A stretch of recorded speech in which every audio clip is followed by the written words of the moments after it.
C'est une nouvelle destination que nous allons découvrir, et le passage de cette frontière est une pure formalité. Nous laissons derrière nous la Palestine, où nous avons vécu des moments intenses, et c'est le gigantesque royaume d'Arabie Saoudite qui s'ouvre à nous. Les engins sont déjà là, prêts à tout défigurer. Neom est le nom du projet pharaonique de plus de 500 milliards de dollars qui verra le jour en 2030. Le nord-ouest de l'Arabie Saoudite va connaître un bouleversement environnemental irréversible pour une ville futuriste qui devrait soi-disant être 100% écologique.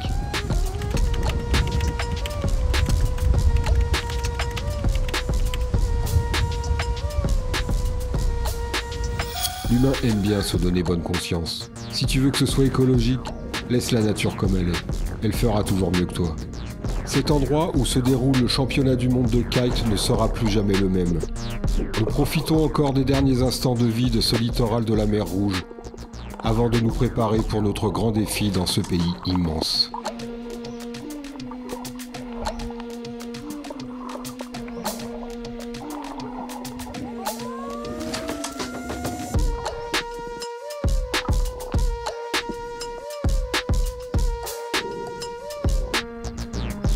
Une bonne douche, une bonne nuit, et on repart. Bon, je te fais grâce de l'accueil des musulmans qui reste pour nous l'un des meilleurs, et on se retrouve à la cité nabatéenne d'Al-Bad, où les premières traces humaines remontent au Paléolithique, à la première moitié du 7e millénaire avant Jésus-Christ. Les Nabatéens étaient un peuple arabe commerçant de l'Antiquité qui vivait au sud de la Jordanie et de Canaan. Tiens, Canaan? On en a déjà parlé des Cananéens dans les vidéos précédentes. Alors loin de moi de vouloir remettre de l'huile sur le feu, mais les Palestiniens étaient déjà là bien avant le judaïsme. Bon, je dis ça, je dis rien. Avant notre grand défi, on se doit de saluer un autre voyageur, qui lui faisait le tour du monde en hydravion avec femme et enfants. Thomas Kendall, un homme d'affaires à la retraite, a transformé ce Catalina en yacht volant de luxe. Le 22 mars 1960, il amérit dans le détroit de Ras al-Sheikh Hamid, où ils sont attaqués à la mitrailleuse. Les tirs ont duré plus de 30 minutes. Ils ont tous été capturés par un groupe de bédouins rattachés à l'armée saoudienne, interrogés, puis finalement libérés. Ils ont été extradés vers les États-Unis, mais l'avion, lui, est toujours sur la plage. On espère que notre périple se finira mieux. Nous passons devant les villages de pêcheurs qui ont été expulsés pour le projet Neom. Ensuite, nous prenons la route vers notre grand défi que nous avons appelé tout au bout du possible. Arrivé de nuit, ce bivouac est particulier, car demain, c'est le grand saut vers l'inconnu. Ça y est, nous y sommes. Le Roub al-Khali, l'un des endroits les plus inhospitaliers de la planète. Les températures sont extrêmes, allant de 50 degrés en journée à moins 10 degrés la nuit. Sous l'effet du vent, des dunes de sable se forment dont la hauteur peut atteindre 300 mètres et se déplacent en quelques heures. Ayant fait une grande partie du désert de Datchelout en Iran avec des températures bien plus hallucinantes, nous nous sentons prêts à affronter cette partie du monde. Nous allons voir ces bédouins et leur expliquons notre grand projet. Traverser dans sa largeur ce désert immense. Le premier conseil que nous avons reçu de ce vieux bédouin est qu'il serait préférable de prendre ses dromadaires. Le deuxième conseil, si tu veux aller tout au bout et ne pas te perdre, prends de la hauteur. Avant de les quitter, Tao met en pratique ce conseil qui nous sera d'une utilité vitale que nous ne soupçonnons pas encore. Nous laissons les dromadaires qui nous étaient destinés et traçons droit devant avec une grande motivation, une pointe d'inquiétude et aussi, on doit le dire, d'une folie aussi grande que ce désert.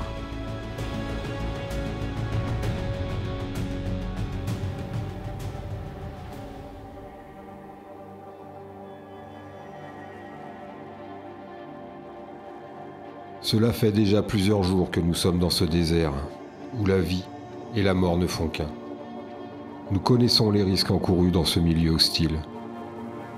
Mais la grandeur de ce terrain de jeu est pour nous la possibilité de nous mettre encore une fois à l'épreuve.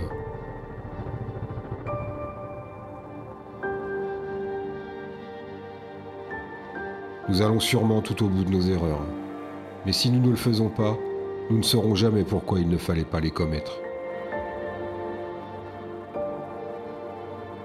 En tout cas, jamais nous n'imaginions que ce désert allait nous faire tourner la tête à ce point.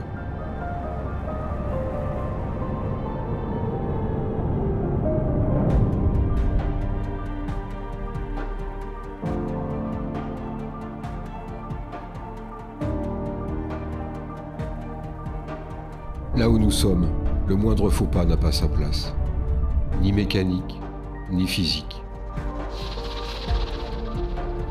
Mais très vite, la beauté de ce désert nous rattrape. Et l'homme libre est celui qui ne craint pas d'aller tout au bout de sa pensée.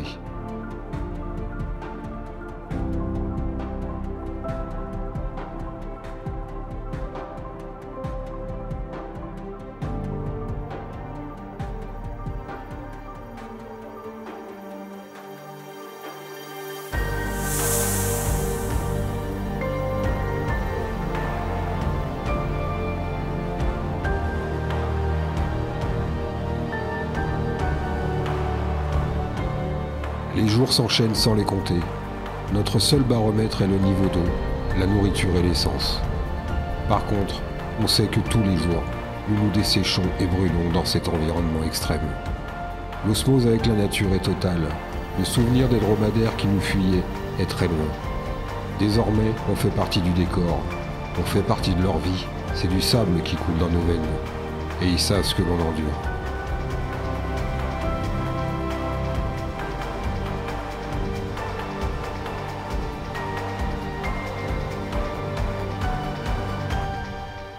C'est sous une nouvelle journée torride que nous avançons portière ouverte, en suivant une hypothétique trace. Et nous sommes loin d'imaginer que nous allons tomber dans un véritable piège.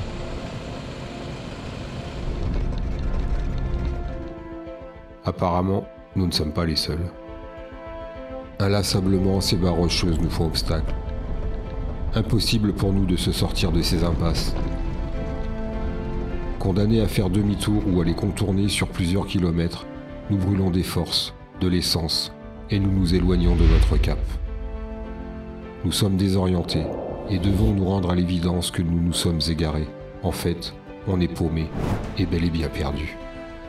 Ce sont des murs infranchissables qui nous font face. Autant te dire que le stress monte d'un cran. La chaleur nous épuise, les ensablements s'enchaînent, et toujours ces foutues barres rocheuses qui nous toisent de leur hauteur. On s'interroge, n'avons-nous pas présagé de nos forces et de nos envies? Après l'Iran, l'Irak, la Palestine, où nous sommes allés tout au bout de nous-mêmes, où nous avons vécu des moments extrêmes, serait-ce notre limite? Est-ce que aller tout au bout n'est pas trop loin pour nous? On récupère la pelle là et on monte, allez hop, on se casse. À ce moment du périple, une grande déception nous assaille, et on se dit qu'aller tout au bout du chemin restera inaccessible.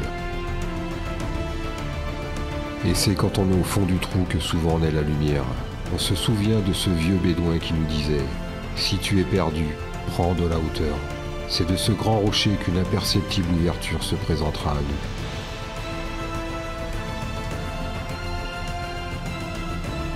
Bravo mec. Ce rocher, nous le bénissons encore aujourd'hui.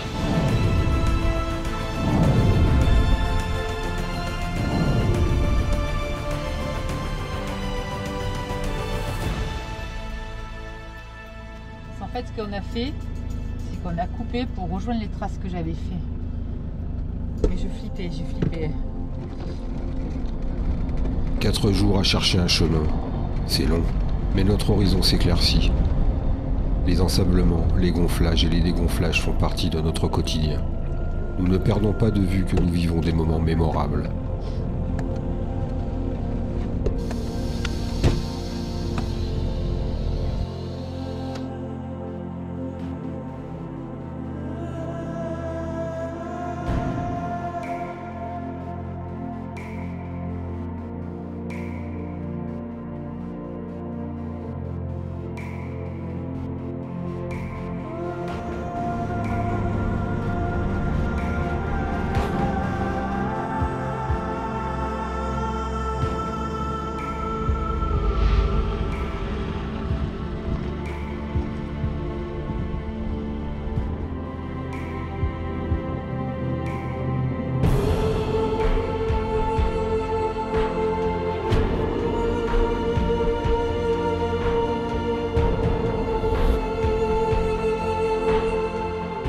Pour aller tout au bout, il est nécessaire d'endurer, de ne plus subir et d'accepter son sort. La liberté est à ce prix. La beauté qui nous entoure efface la douleur, la chaleur, la fatigue. Nous sommes intouchables et nous avons conscience que tous les jours, nous vivons des journées renversantes.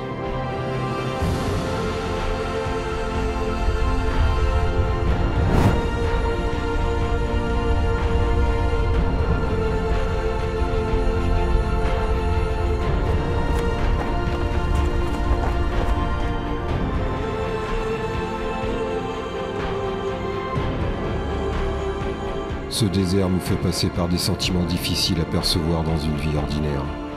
Les fins de journée nous amènent à une sensation d'invulnérabilité et de plénitude.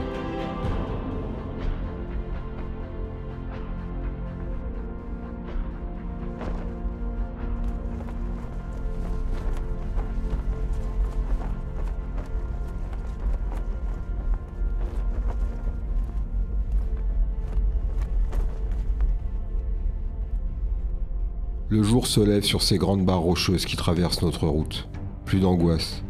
Nous savons ce que nous devons faire, prendre de la hauteur sur ce rocher. Mais on a appris aussi à prendre de la hauteur mentalement. C'est ça aussi le désert.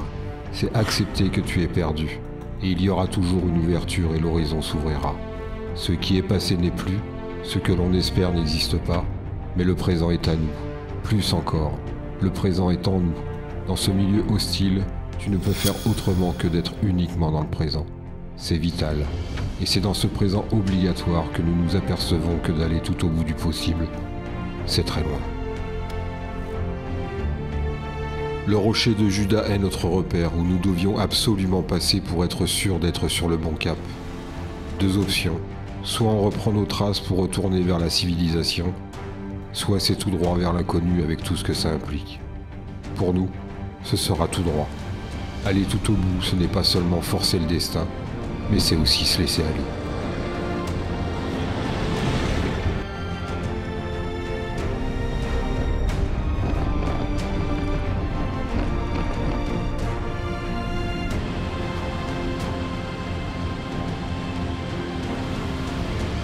Après avoir pris cette décision importante, surtout ne pas se tromper sur le cap à suivre. Nos réserves en eau et en nourriture s'amenuisent à vue d'œil. Les douches n'existent plus depuis longtemps, et notre principal objectif pour les jours à venir est de trouver de l'ombre.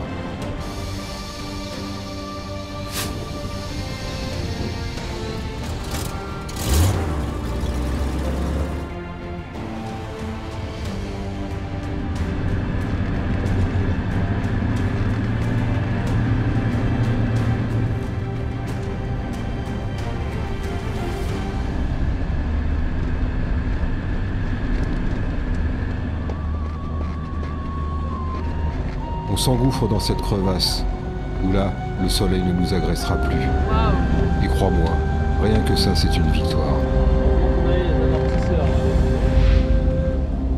Tu veux pas brancher une caméra devant ?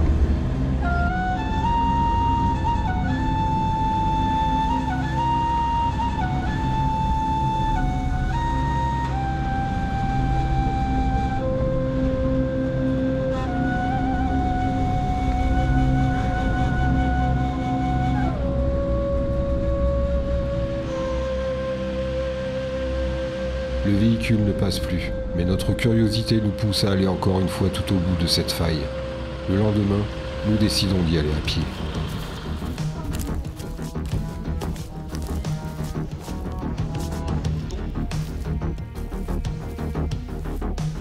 J'ai l'impression d'être en Uncharted, tu sais, quand il passe comme ça.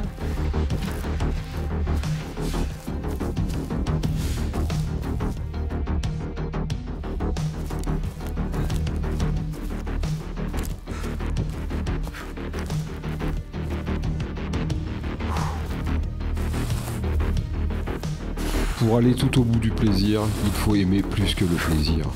On s'enfonce sans savoir où cette faille nous mènera. Tant que l'on peut avancer, on avancera.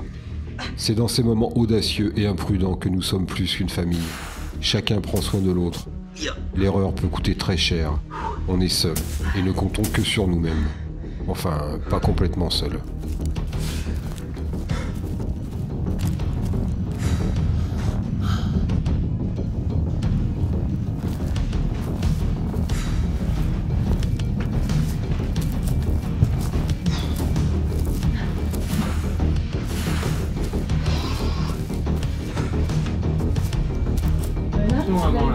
Attention, ah oui.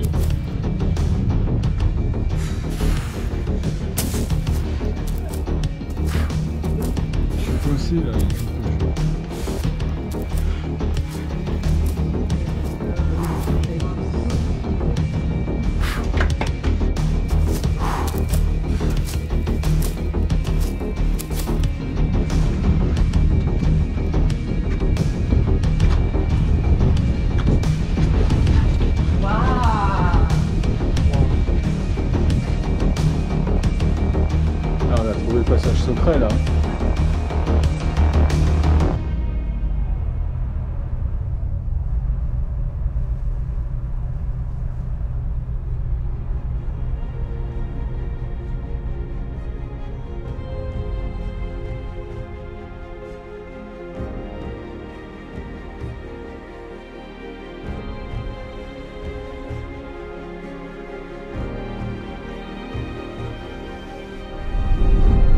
Jamais nous n'aurions imaginé une telle vision.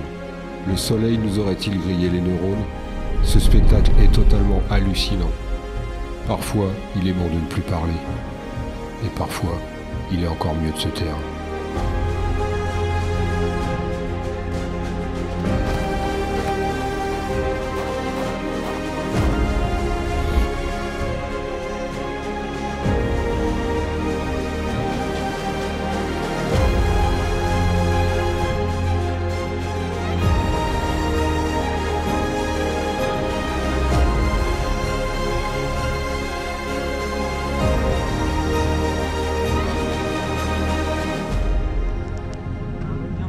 Avec le marteau inversé. Nous pouvons encore avancer dans cette faille, et on ne va pas s'en priver.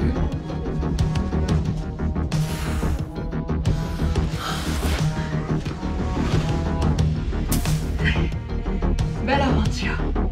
Bon, maintenant on est coincé parce qu'on ne peut pas avancer plus loin. On est vraiment allé jusqu'au bout du bout. Ah non, on peut pas, on est tout au bout du bout. Ah bon? C'est donc ça, être tout au bout? Fais voir. Bon, on essaiera par le haut.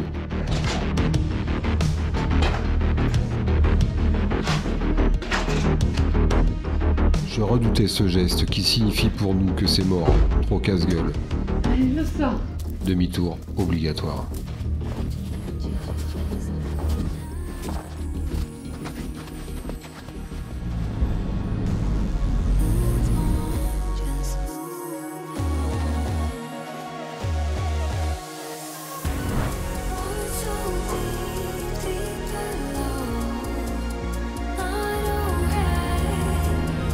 On reprend notre périple parce que l'on sait que tout au bout, c'est pas ici.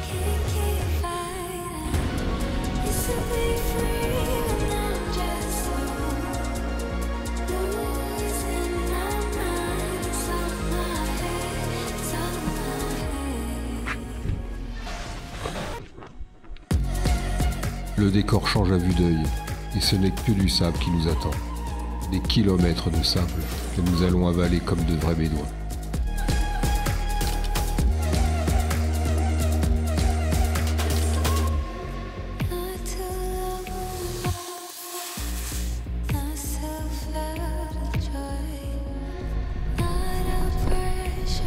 Ensuite, c'est un territoire immense qui nous attend entre sable et pierres volcaniques.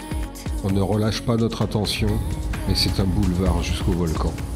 Une fois traversé, c'est une grande ligne droite qui nous amènera à notre point final.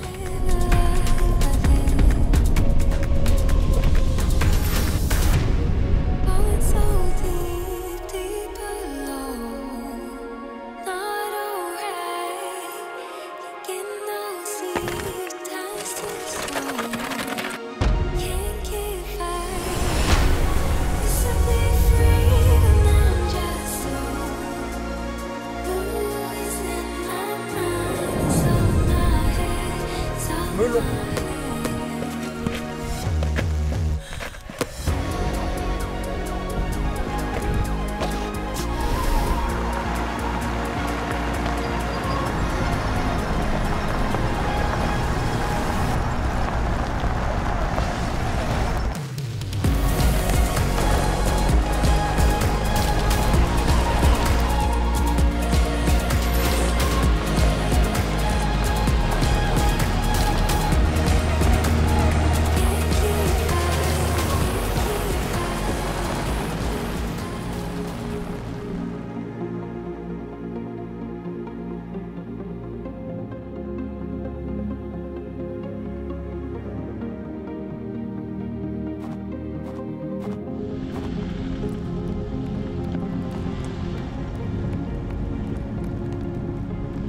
Les derniers obstacles sont passés sobrement. Nous avons chouchouté notre véhicule depuis le début du voyage. Ce n'est pas une bête de course, mais dans les passages compliqués, c'est une véritable tuerie.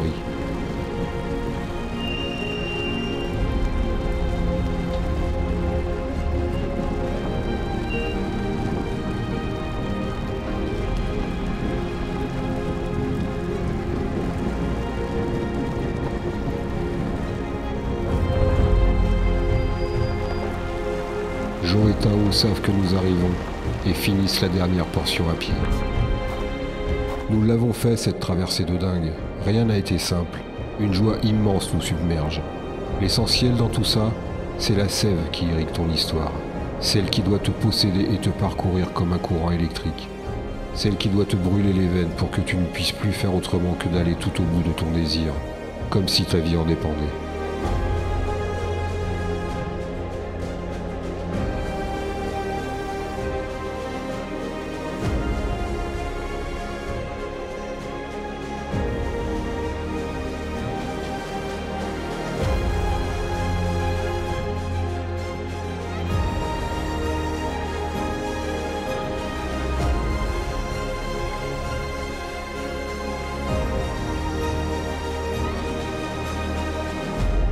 Aller au bout du monde, mais bordel, pourquoi faire?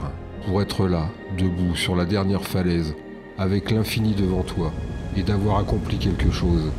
Si on ne se remet pas en question, si on ne court pas une vraie aventure au bout de laquelle on sera vainqueur ou vaincu, avec le risque de se casser la gueule, alors ça n'a aucun intérêt. Pour réaliser une chose vraiment extraordinaire, commence par la rêver. Ensuite, réveille-toi calmement et va d'un trait tout au bout de ton rêve, sans jamais te laisser décourager. Tu sais comment s'appelle cet endroit? Edge of the World. Littéralement, le bout du monde. Notre aventure se termine et un sentiment étrange nous envahit comme la fin de quelque chose. Mais là où il y a une fin, il y a fatalement le début d'une autre chose. Nous avons mis encore quelques jours pour retrouver notre route. La vraie route, avec du vrai goudron.